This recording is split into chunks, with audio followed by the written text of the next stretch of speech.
અમરેલીમાં સહકાર ભારતી દ્વારા 11 જાન્યુઆરીએ સ્થાપના દિવસ અને સંઘ વિચારયાત્રા શતાબ્દી નિમિત્તે સહકાર ગૌરવ સન્માન 2026 કાર્યક્રમ યોજાયો હતો।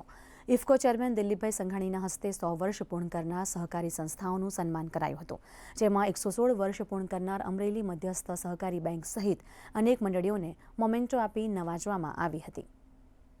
સરકારની યોજનાથી લાભથી છૂટી ગયા છે ત્યાં સુધી પહોંચાડીને સમાજના આર્થિક, સામાજિક અને સુરક્ષિત સમૂહમાં એમને જોડવા માટેનો પ્રયાસ કરીએ અને આજનો આ કાર્યક્રમ યોજવા બદલ હું સહકાર ભારતીના અમરેલી જિલ્લા પ્રમુખ હસીબભાઈ સાવલિયા અને એની ટીમને ખૂબ ખૂબ અભિનંદન આપું। સહકારી જગતમાં એક વિશ્વાસનું વાતાવરણ ઊભું થાય, સહકારથી સમૃદ્ધિ નિર્માણ ગામડા થકી થાય, ગામડાની આવક વધે, ગામડાની પર કેપિટા ઇન્કમ વધે અને ભારતના જીડીપીમાં ગામડાનું યોગદાન વધે।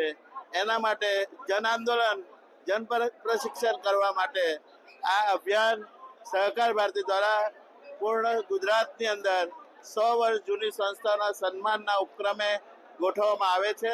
37 વર્ષમાં દર વર્ષે નફો કર્યો છે, ક્યારેય નુકસાન નથી થયું। આજે અમે ઘણા આનંદિત છીએ, ડાયરેક્ટરો આનંદિત છે કે અમારી સંસ્થાની કદર કરવામાં આવે।